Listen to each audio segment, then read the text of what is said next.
Hey everyone, Nick from Nick's Crossing here. Welcome back to the train room for an awesome review today. Today I picked up this beautiful Maryland and Pennsylvania bobber caboose from White Rose Hobby. Guys, we're going to get into a review session and my honest thoughts. And did I destroy this caboose or add value to it? So here we go, guys. All aboard. Alright everyone, so I finally found my first Maryland and Pennsylvania railroad piece. And this caboose is so cool. I've been looking for a MaPa piece now for about 2 years. Since I started the YouTube channel, I've seen a couple of those Vision Line boxcars out there in the wild. A couple of my friends have them, but I was never able to find them. You see a couple of them on eBay. They go for like way crazy money for that Vision Line sound boxcar. And Williams made a boxcar. It's a semi-scale. I wasn't too impressed with it, but they also are very expensive. They're like 80 bucks plus. When you find one, it's pretty much the narrowed down version of that Vision Line without sounds or anything, but it is a nice looking car. It's just not for me. I'm going for pretty much mostly scale stuff right now in the collection. So as soon as I found this bobber caboose, I definitely had to have it. Now anyways guys, I'm a sucker for local railroad history, and the MaPa is one of our local gems of York, Pennsylvania. Now the MaPa, for any of you guys wondering what the heck is the Maryland Pennsylvania Railroad, a brief history. It is basically a merger railroad of a bunch of railroads back in the 1800s. So 1800s, there were a couple short lines running through Baltimore. They wanted to go north to hit certain assets along the way, certain resources. So the Maryland Pennsylvania Railroad was very famous for transporting goods to make white ground flour, also slate, shale, things like that for slate roofs. It was a very big deal to have a Delta slate roof back in the day, and also milk. So this railroad got the nickname the Milky Way. So dairy products were very prevalent. It was their main crop. And then eventually they went to mail service. So they had post offices along the railroad. They did have a post office car. And I've been in that post office car at the Baltimore and Ohio Railroad Museum in Baltimore, Maryland. And also the Muddy Creek Forks Museum in Muddy Creek Forks has a bunch of really cool resources if you guys would like to know more about the Maryland and Pennsylvania Railroad. They also have tons of pieces out there like rolling stock that's super rare, like wood-sided cars, old cabooses, some motive power as well. And you can take a speeder ride on the old narrow gauge railroad through the woods up until I think a couple towns or so. It's like, I think it's 7 miles round trip, and it's just such a cool ride on a speeder going through an old rock cut, things like that. So I love this railroad. There's so much history. And the crazy thing about this railroad is that it ran over 80 miles to go from Baltimore to York, Pennsylvania.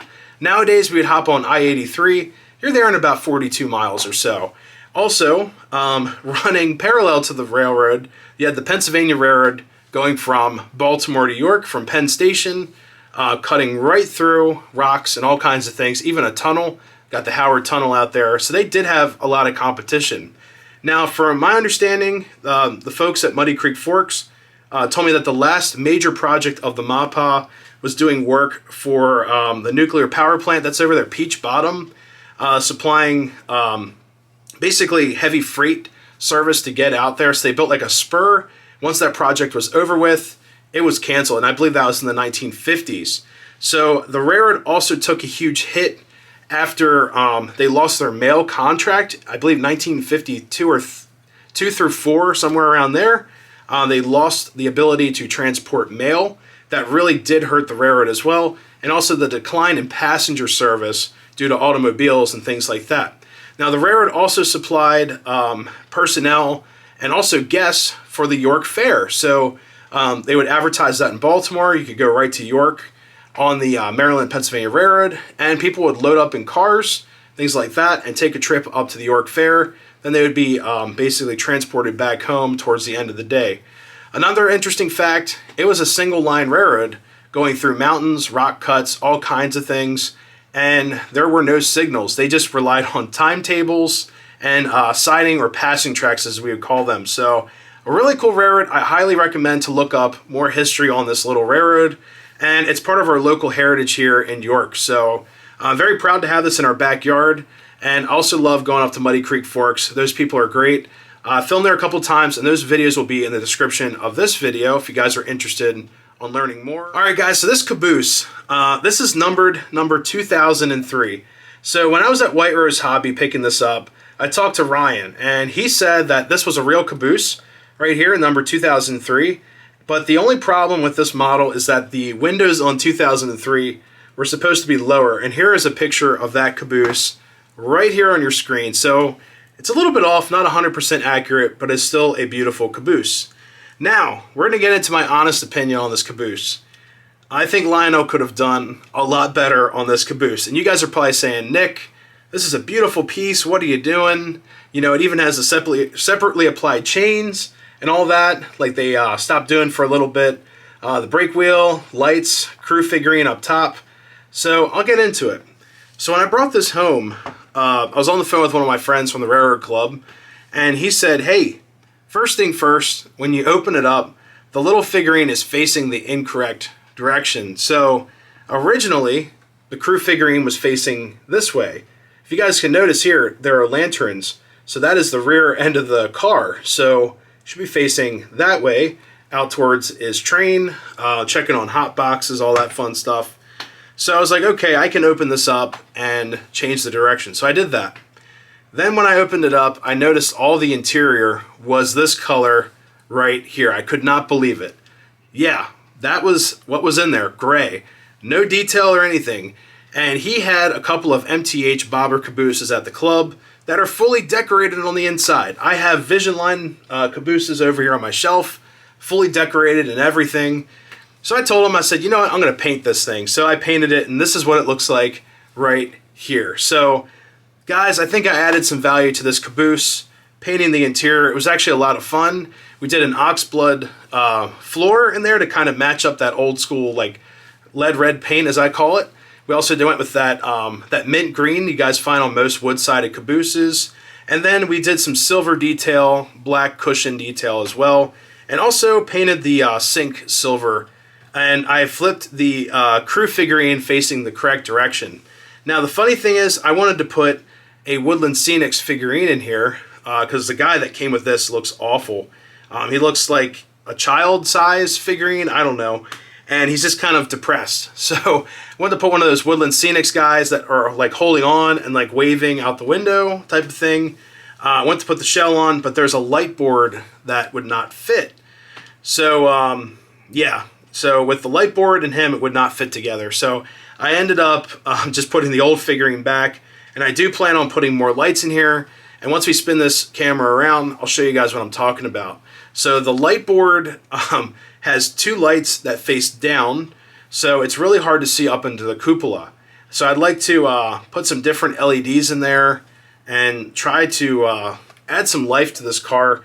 So these windows will illuminate, but up top you can barely see the little crew figurine up there, which he is, where is he? He's in that window right here. So yeah, I just want to add some more detail, things like that.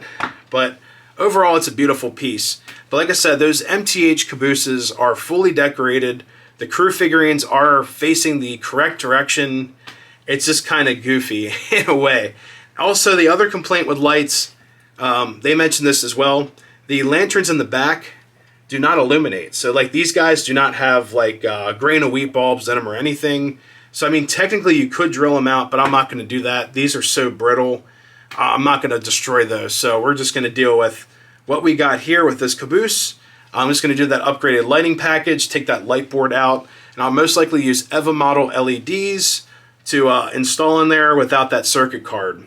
Upon opening this up too, that member at the club mentioned that these cabooses originally came with incandescent lights. So the little sockets are still in the caboose, which are those little red circles you guys saw. Here they are again. So there would be two incandescent lights in the bottom shooting up through the caboose floor. That's what those circles are. So I thought that was kind of strange. They didn't like fix that. They just kind of went with the old tooling, pumped them out, and then put these LED constant voltage boards, flicker-free boards as well in there. So kind of goofy. So let's get her turned around. Let's get her trackside and show you guys some of the cool detail on here. All right, guys. So here is the side of the bobber caboose, and you can see on the inside, it is illuminated just by two LEDs. One there, one on that side, and that's it. So the cupola is extremely dark. So let me lift the camera up a little bit. So yeah, can't really see, but you can see some of the painted detail on the inside, and he's in the dark upstairs. There's the stove that I painted and the sink. So that looks fantastic. I love seeing that as this caboose goes down the track. But I'd love to actually paint the cupola a little bit, maybe add some of that green up top, and then add more lights for this guy to see out. So just a couple more details. Now this caboose does look great. The wood slatting looks awesome. I love the logo. It's just really simple, Maryland and Pennsylvania, number 2003. And those windows, like I said, would have been lower right about here and here. They were square windows as well, so I'm not going to complain about that. These also have the plunger coupler style. So you have to be really careful so you don't short out your center rail there. These hold pretty well, but the rear one is a little goofy. It kind of hangs really low, so I have to adjust that. But it works. Both, activated couplers. We do have two roller pickups underneath. You can kind of see them right there and there. And we also have some handrails, all yellow. They look correct to me. Then on the other side, you'll see when I lift this up, the lights will stay on for a second. That's that constant voltage board, flicker-free board. There they go out. Spin this around, and then here is the other side. And we do have a stovepipe going all the way to the top with the stack. Goes right down to the stove. I did paint this. This would have been gray. So that black pipe right here for the stove exhaust, the stack, would have been all gray. So yeah, definitely not cool with me. But yeah, same detail on the other side. Looks great. I did oil up these wheels. They were really sticky when I brought them home. So now it rolls like butter, a lot better. But before it was kind of sluggish. It'd be like that, trying to go down the track. So also heard some squeaking. So that's probably the rollers or whatnot. But everything looks great. Now guys, this caboose retails for $109.99. So for 110 bucks, you would think it would be decorated on the inside. It just was not. So that is one thing disappointing about this caboose. And there are a ton of quality control issues being brought up about Lionel all over YouTube and things like that. And I totally understand why. I mean, this is a $110 caboose. You think it should be perfect, and it's not when you get it out of the box. I shouldn't have to paint the interior. You should be able to see up into the cupola. It shouldn't have other issues, things like that. So just another complaining point about Lionel. I know you guys are hearing it all over the place, but here it is in the flesh. So that's why I painted the thing and had some fun detailing it. Alright guys, there's only one more thing to do before this review is over. Let's take her for a spin around the layout. So here we go, all aboard.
All right, everyone, that's going to do it for this review of this beautiful Lionel, Maryland and Pennsylvania bobber caboose number 2003 from the Lionel 2022 catalog. So, guys, I do have one complaint with this. I hate to get on that negativity dog pile. Everyone's bashing Lionel right now, and I have to kind of get on them for this. This caboose for 110 bucks should be fully decorated. Not this gray insert thing that just looks horrible with a crew figurine facing the wrong way. It's just kind of like goofy in my opinion. So I think they should have a decorated interior. Enough of this laziness, guys. They're just going to put themselves out. But yeah, I mean, this caboose, 110 bucks should be perfect. No mistakes, anything. Everything should be decorated just like the MTH cabooses that came out with the same exact tooling prior to them purchasing that tooling. So just my opinion right there. It's just a beautiful piece. I did enjoy painting it, but for 110 bucks, I should not have to paint or do anything to this caboose. It should be pristine. So just a thought right there. But anyways, guys, if you're interested in learning anything about the Maryland and Pennsylvania Railroad, check out the link in the description below about the Muddy Creek Forks Maryland and Pennsylvania Historical Society. There's all kinds of information on there. They do run events in the summertime. You can take a speeder ride through the woods, which is a phenomenal way to ride the railroad. It's really cool, just being outside, open air, through the woods, following Muddy Creek. It's really cool out there. But anyways, guys, if you're new to the channel, always consider subscribing. Make sure to give the video one of these. It really helps out. Love reading the comments. Hopefully you guys enjoyed this review. Until next time, everyone, stay safe out there. Happy railroading. We'll see you next time. See you guys.